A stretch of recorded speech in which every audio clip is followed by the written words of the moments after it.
not all my counsel, and will none of my reproof. I also will laugh at your calamity. I will mock when your fear cometh. Verse 27. When your fear cometh as desolation, and your destruction cometh as a whirlwind, when distress and anguish come upon you. Verse 28. Then shall they call upon me, but I will not answer. Me, I'll be calling you. You didn't answer. You are not calling me. I'm not going to answer. So you are going to pray. There are some things you and I have done. Nobody is clear of reproof. All of us. There are areas you are working on. Amen. Amen. Please talk to God today. All your reproofs, grant me the grace to respond. Empower me. Empower me. Empower me, Lord. No, right now we start to pray. Empower me. Every reproof that you have sent my way, give me the wisdom, give me the grace to respond. Give me the knowledge to respond. Let me not continually disobey you. Let me not continually fail you. Let me not continually walk in disobedience. Father, in this new year, Lord, grant me the grace to overcome every situation that I couldn't overcome last year. Let me walk in line with your plan. Let me walk in line with your purpose. Let me walk in line with your will. In the mighty name of Jesus Christ. Number 6. Am I right? Yes, sir. Walking in love. It boosts your prayer. And pastors, thank God I have my senior pastors sitting here. The 3 of them. And the junior pastor today. Amen. We are the ones that need to be very careful. You can labor over people and with a strain, you just walk away. And it will be very painful. But listen to me, sirs. You must walk on your love. You must walk on your love. In Mark 11, verse 24, talking about prayer, Jesus Christ said, whatsoever we desire when we pray, we should believe that we receive them and we shall have them. Amen.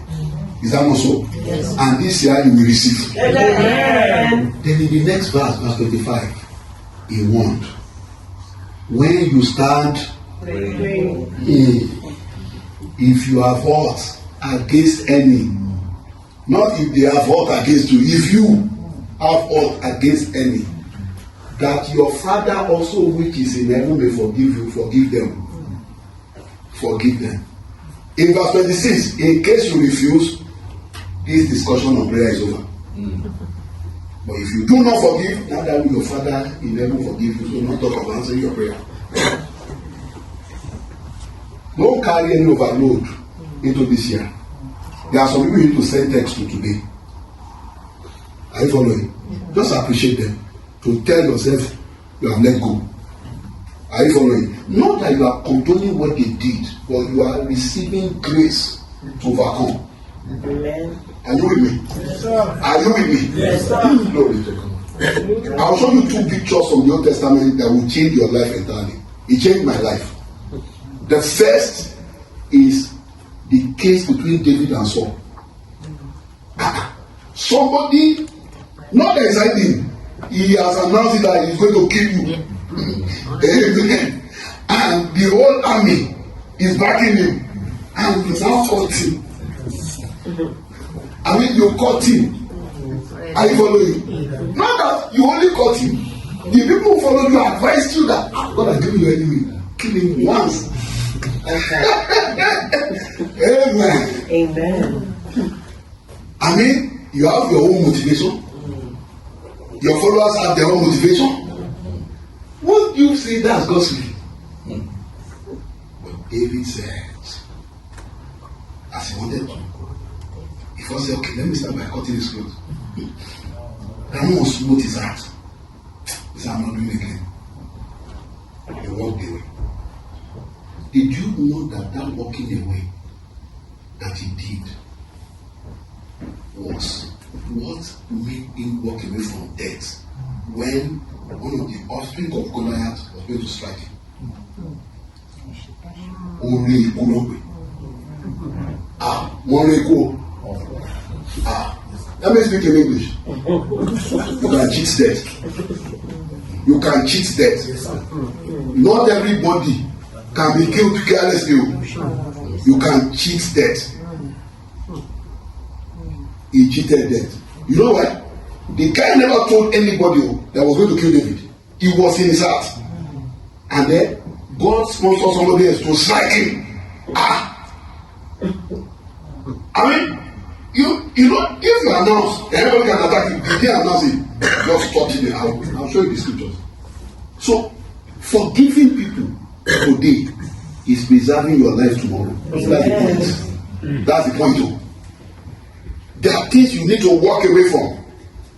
And God will grant you grace. Amen. I call it walking in love. Look, let's look at it together. 1 Samuel 24.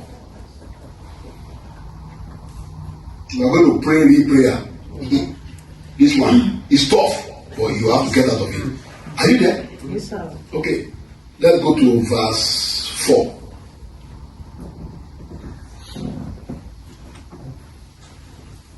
Look at what they said to David. Read it with me. That is a moment. And the men of David said to David, no, the day of which the Lord said unto thee, you that divide your enemy into the hand, that mayest do to him as it shall seem good unto thee. Then David arose and cut off the skirt of Saul. Slow.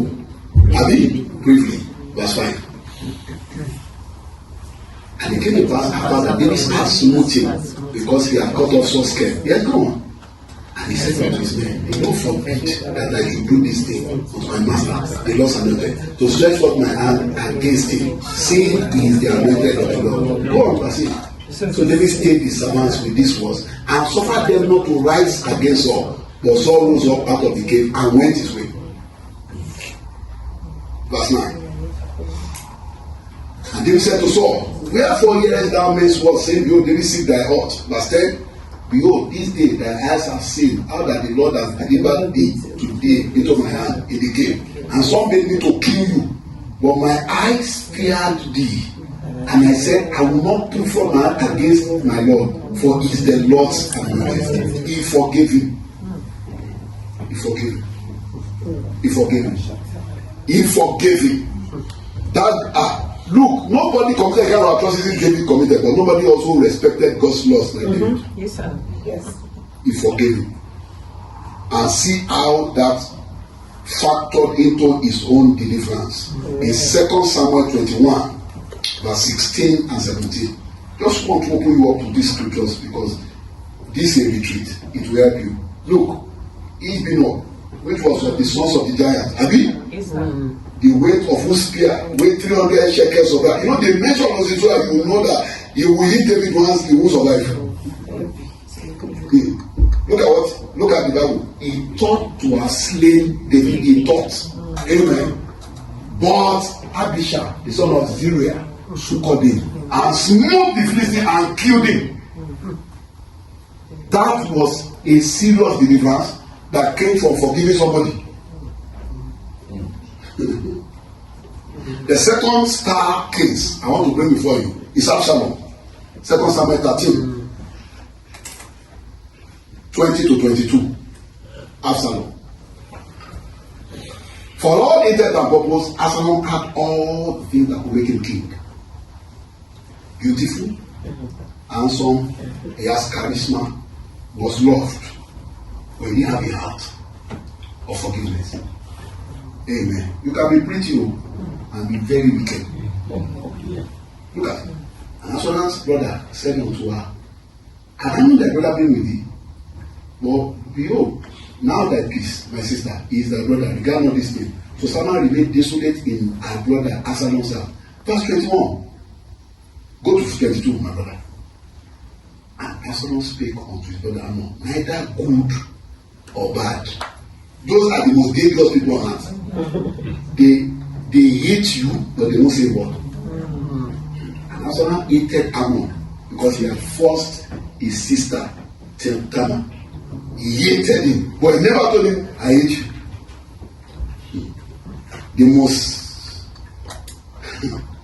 The toughest part of it was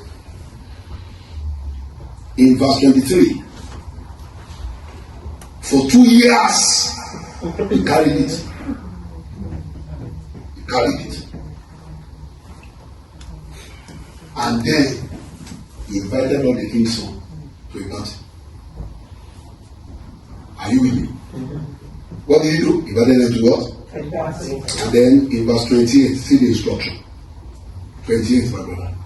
Commanded his servant, say, mark him now. When Ammon's heart is merry with wine, and when I say unto you, smite Ammon, then kill him. Kill him. He didn't forgive him. You are not the father. You are just the brother. He didn't forgive him. Kill him. And then the next verse, those ones carried out his instruction and they killed him. Guess what happened 5 chapters later? 2 Samuel 18 from verse 5. Please read this very well, because you will see how powerful forgiveness is. 1 to go. And the king commanded Joab and Abishai and Ethan, saying, deal gently for myself with the young man, even with Absalom. And not people heard when the king gave all the captains charge concerning Absalom. Don't kill him. Bring him to me alive. Bring him to me alive. Oh my God. Just go to 14 and 15 because of time. Then said Joab, I will not carry it us with thee. And he took 3 darts in his hand and thrust them through the heart of Absalom while he was yet alive in the midst of the war. Despite the fact that they said they should spare him. If you don't forgive others, nobody will forgive you.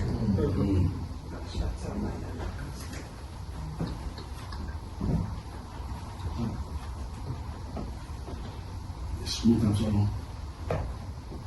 Absalom that will not forgive, he too did not receive forgiveness. Why you guys a minute? Start something and look through your heart. Father, many people have offended me. I am not going to lie. Many people have done things to me that have been carried. But today, Lord, heal me of them and deliver me. Lord, I receive grace to let them go. Wherever they have hurt me, wherever they have hurt my marriage, they have hurt my children, wherever they have hurt me as their pastor, I let go. When they are celebrating, I will celebrate with them. When they are challenged, I will be challenged with them. I receive that grace. I receive that grace. That's why I'm praying. I receive that grace to forgive, to let go. For him to let go. All through the year 2026, Lord, I remember no evil that they did to me. I remember the good that they did. Thank you, Father. In Jesus' mighty name, we have prayed. Amen. Glory to God. It's still something you can still go sit down at home. Their names you just write out. Send them text. Just remember you. God bless you. God keep you. Start healing. And listen to me. Check the stories again. It is your own future that becomes brighter. Amen. So don't hold on to yesterday and destroy tomorrow. Amen. Let go. Amen. Amen. 7. Giving. Giving. This changed my life. In Judges 20, there was a battle between Israel and Benjamin. Judges 20 from verse 18. There was a battle between Israel and Benjamin. Look at the battle. And the children of Israel arose and went up to the house of God and asked counsel of God and said, which of us shall go up first to battle against the children of Benjamin? And the Lord said, the Lord was not quiet. Judah shall go up first. Okay. And the children of God rose up in the morning and encamped against Gibeah. Gibeah is the place the Benjamins live. And the men of Israel went out to battle against Benjamin. And the men of Israel put themselves in array and fight against them at Gibeah. Look up for everybody. Shebi, they asked God before they went. Yes, sir. No answer now? Yes, And he said they should go. That even the men that should lead them should be Judah. Okay, oh. Look at what happened. Read, oh. And the children of Benjamin came forth out of Gibeah and destroyed down to the ground of the Israelites that day 22,000 men. Wow. On top, that if you go, I was reading this scripture the day I saw this revelation. I stood up. How? But God said they should go. The first day. Next verse.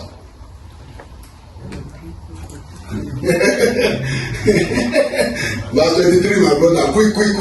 And the children went up and went before the Lord until they wept. Wait, what kind of thing is this? And asked counsel the Lord, saying, shall I go up again to battle against the children of Benjamin, my brother? And the Lord said, go up against him. And the children said, came near against the children of Benjamin the second day. Verse. And Benjamin went forth against them out of Gibeah the second day and destroyed them. The ground, children of Israel, 80,000 men. All these drew the sword, making how many? 40,000. Casualties. Shebi and Yam learned this secret. Then not the children of Israel and not the people went up and came into the house of God and wept and sat there before the Lord and fasted. Did you see? Yeah. That day until evening and offer and peace offering before the Lord. Those were the two things that were missing. And I told you yesterday and I warned you, any major step, get on the prayer and fasting day and send the seed.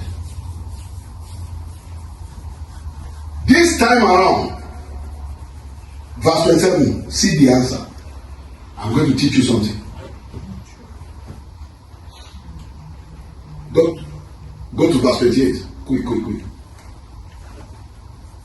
Shall I yet again go out to battle against the children of Benjamin, my brother? Or shall I cease? And the Lord said, go up. Abi, please, go up is not enough. You have been going up for the last 2 days. The next thing he said made a lot of sense to me. For tomorrow, I will deliver them. If he didn't say will deliver them, God will deliver them.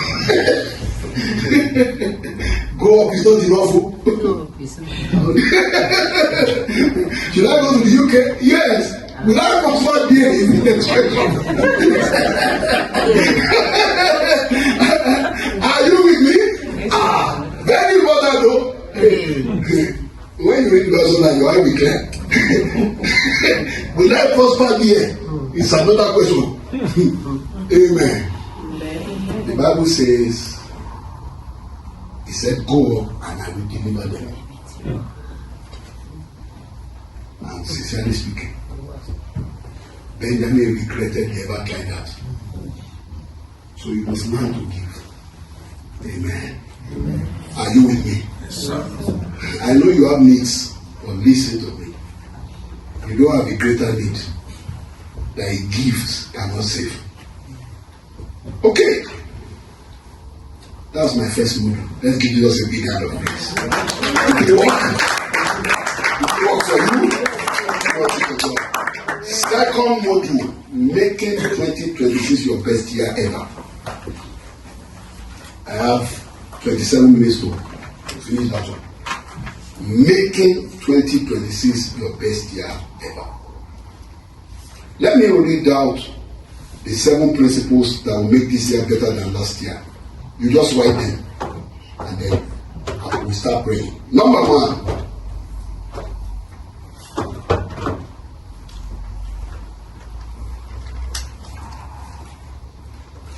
Seek the advancement and expansion of God's kingdom. Seek the advancement and expansion of God's kingdom.